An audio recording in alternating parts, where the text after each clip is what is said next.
braucējs pāris gadus atpakaļ, un tad, kad Rīgas klubs sāk paplašināties vien vairāk un vairāk, tad vajadzēja pieslēgt arī trešo treneru, un par cik es biju beidzis braukt veselības problēmu dēļ, tad es piekrītu ņemt jaunos braucējus un turpin ieguldīt BMX attīstībā.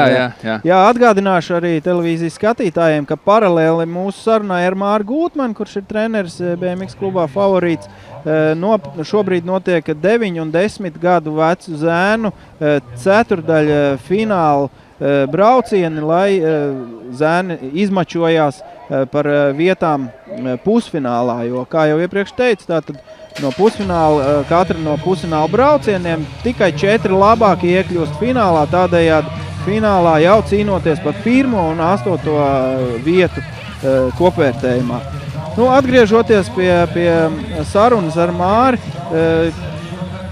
varbūt pastāst, cik ilgi tu pats nodarbojies ar šo sportu veidu un kādā vecumā tu sāki braukt BMX?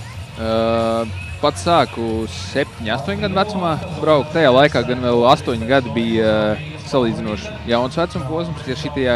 Ja šajā laikā ir tā, ka jau, ja tu sāc ar 7 gados braukt, tad tu jau bišķiņ nokavējis, jo tas līmenis ir ļoti audzis.